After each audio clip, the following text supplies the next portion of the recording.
Fala galera, beleza? Eu sou Pedro Lima e esse aqui é mais um vídeo de quarta do Parada Obrigatória. Na loucura da vida, vocês notaram que eu estou com um cenário um pouco diferente. É o cenário do Parada mesmo, aqui do Léo. E aí, ainda tô na Belle aqui, legal, porque também este mês é o famigerado Halloween. Durante todo o mês de Halloween eu vou estar dedicando e falando sobre filmes, séries e algumas coisas sobre a indústria do terror e mais algumas coisas um pouco mais creepy daquilo que a gente já conhece no dia a dia. Então esse mês vai ser um mês um pouco mais darkzinho. E hoje me senti inspirado já porque há umas 2 semanas atrás a gente teve um vídeo com a Ana onde eu falei sobre as princesas Disney, a evolução, o feminismo, toda aquela questão. Mas eu achei um estudo na internet que eu achei bem curioso e interessante, que ele fala um pouquinho sobre algumas princesas da Disney e o quanto elas têm alguns transtornos psicológicos. E aí eu achei interessante a gente falar um pouquinho sobre isso. A primeira delas que a gente vai falar é sobre a Bella, do A Bela e a Fera. Ela tem o que a gente conhece como Síndrome de Estocolmo. Para quem já assistiu La Casa de Papel já conhece mais ou menos, mas vamos entender um pouquinho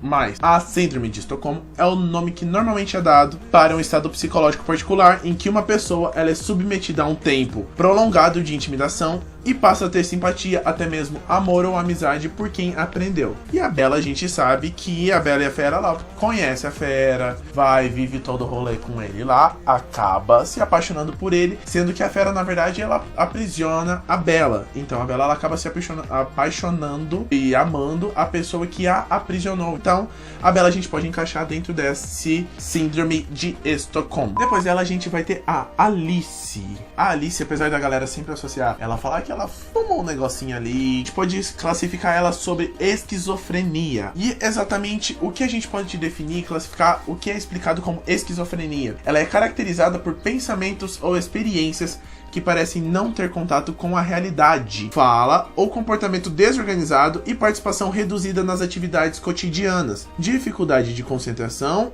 e memória também são sintomas. E existe um grande número de pessoas que acaba associando a Alice com a esquizofrenia, por conta de toda a visão que ela tem do País das Maravilhas, tudo aquilo que ela conhece, até algumas questões da maneira como ela enxerga e não consegue se associar com o dia a dia. Tudo isso a gente pode associar com a questão da esquizofrenia. A Alice, na verdade, seria uma pessoa bem esquizofrênica. O próximo que a gente vai falar aqui é sobre a Aurora, do filme A Bela Adormecida, ou até mesmo do filme Malévola, que foi lançado em 2014. A Aurora tem aquilo que é conhecido como transtorno depressivo maior, ou seja, a depressão. O transtorno depressivo maior é comumente chamado de depressão e as suas características principais são o humor triste, vazio ou irritável, acompanhado de mudanças somáticas e cognitivas que afetam significativamente a capacidade da pessoa de funcionar. Embora possa acontecer apenas um episódio, geralmente é uma condição recorrente. É muito importante distinguir o que é tristeza ou luto normais de um transtorno depressivo. A depressão ela acaba fazendo com que a pessoa não consiga viver algumas coisas, que ela não tenha mais vontade de sair de casa, de fazer algumas coisas. A Aurora ela não é classificada como depressiva simplesmente pelo fato de passar o filme dormindo, porque isso é questão da maldição. Mas ela realmente ela não tem muita disposição de fazer as coisas ou de participar da vida cotidiana. Não tem às vezes paciência nem mesmo de ouvir as pessoas,